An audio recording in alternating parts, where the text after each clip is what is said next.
concrete circles, I wonder, do the people who make the concrete circles continue making them, and do they get paid?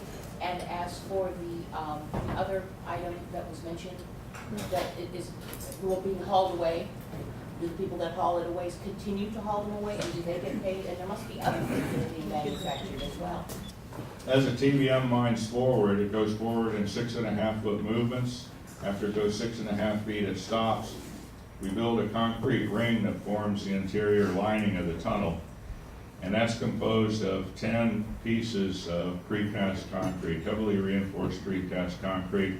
Elton knows this real well because he just hauled 13 of our so-called jump rings that we use to launch the TBM off-site for us. But they're about 20 feet long, 6.5 feet wide, 2 feet thick, weigh 18 tons apiece. There's 10 in a ring, there's 1,445 rings in the tunnel, so there's almost 15,000 of these segments that need to be manufactured to line this tunnel. We have a supply contract with a firm that's based down in Frederickson near Puyallup, and they converted an existing precast concrete facility to manufacture these rings. They got a late start. We were concerned that when we started tunneling, that we get to a point where we run out of rings, and then the rate of tunnel progress would be dictated by how fast they could manufacture the rings. But obviously, with the stoppage we've had, they've gone on to manufacture the rings, and they've now manufactured all of the rings for the tunnel, and that's complete. And that takes up a tremendous amount of storage area, which they don't have down in Frederickson, but they've acquired leased some other properties to accommodate that. Because the plan was they'd have some storage there, haul them up to the side as the tunnel progressed, and we had a DBE firm, they had a DBE firm hauling those concrete segments to the job site. So when the tunneling stops, there's no place to put them at the job site. They're all at the plant in Frederickson, and this DBE firm leased specially manufactured trailers to haul these segments, because you just can't put them on a flatbed truck and haul them up here. They need to be hauled on these special trailers with special cushioning so that any vibrations during transport don't crack the segments or damage the segments in any way. So they leased several trailers and trucks to haul these segments, and when the tunneling stopped, the hauling stopped. So they've had ongoing lease payments for these trailers that they've leased. They can't really be used anywhere because they're specially manufactured to haul these segments. So that's one of the impacts that's being dealt with regarding the tunnel stoppage from a segment manufacturing standpoint. There's the issue of where to store all of these segments because we don't have room here in Seattle. And then there's the issue of having a DBE firm who is going to be transporting those basically also being stopped and not able to use the equipment that they currently have under lease. So those are issues that we're addressing with respect to the tunnel stoppage and the manufacturing of the segments. You now expressed this finding of a new issue on the project, and that also, I believe, is probably likely to represent some specialized but also new work opportunities. And so I'm wondering if this is an opportunity for folks to get prioritized DBE workers to help mitigate these issues that are creating additional work. And if you've been thinking about that and how this organization can help in mitigating these issues that continue to pop up on the project, so that we're not just focused on the original block of work that was committed to, but we're also creating an opportunity for the new work that's been. The other elements of the project, all of the outside work at the south end and all of the outside work at the north end continues as planned. And what we've actually done with some of that work is we've brought some of that forward.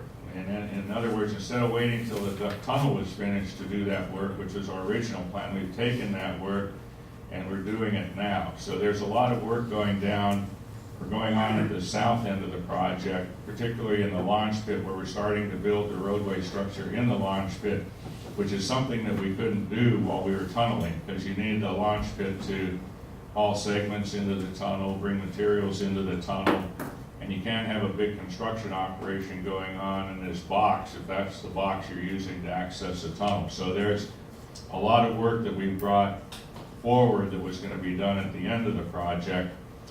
With respect to the repairs, most of that work is highly specialized. It's tinkering with the TBM and the seal system. The shaft construction presented some opportunities for DB firms. We had some utilities to relocate. We've got trucking of that excavated material away from the shaft. So the stoppage, while it stopped the main tunneling activity, the work that we're doing to facilitate the repairs has created other opportunities. With respect to the current stoppage, that work is basically going to be done by WashDOT. So they're assembling a team of archaeologists, cultural resources people, people from the State Historic Preservation Office, and they're sitting down right now developing a plan as to what they're going to do. There's a layer of ground throughout that south area which they call the tidal flats. And what that layer represents is, under that layer is the land that was there when there were all the early settlements in that area of south of downtown Seattle. And then when they did the Denny regrade and took all that material and filled that area, they added about 30 feet of fill to that. So when we excavated the launch pit in the south and cover area, there was a point where we got down to just above the tidal flats, and for the next 2 feet, we could only excavate 6 inches at a time. And we had a variety of archaeologists out on site monitoring the excavation, looking for anything of archaeological or historical significance while we got through this layer that they call the tidal flats. Once we get through that, then we're into the native soils that were in the area that have been there for thousands and thousands of years, and in theory don't have any items in there of archaeological or historic significance. So when we came north of the launch pit, the TBM, top of the TBM's down 60 feet. So the TBM's well within the zone of material where there's nothing of archaeological or historical significance, but when we're digging the shaft from the surface down, we pass through this same tidal flat zone, and we're down about 20 feet. So the thought is that we're starting to get into that area of materials, and so that's why WashDOT's now planning on how or what they're going to do to then allow the excavation to proceed. So we don't know what that consists of. We don't know if it's 100 people down there with teaspoons, or a few people down there with a little excavator or shovels, and we're going to find out what that is. But that's work that's going to be done by WashDOT. They've told us to vacate that area, don't go anywhere near it. We've got red caution tape surrounding the shaft. It's a closed off area that we're not allowed into. So we should find a teaspoon. So I don't know if there's many DB contracting opportunities for what WashDOT's about to embark on. So that's the situation with the current stock. Chris, you have 4 open opportunities right now for DBEs, 3 for epoxy and 1 for jackets. Yes, that's correct. Do you want to let the group know about that a little bit? What we call requests for proposals, RFPs that have been put out. We're getting some hats and jackets made just to kind of boost everybody's morale on the project.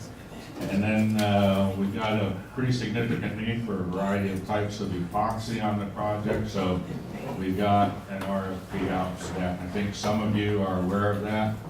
If some of you are not and you're interested, please contact our office.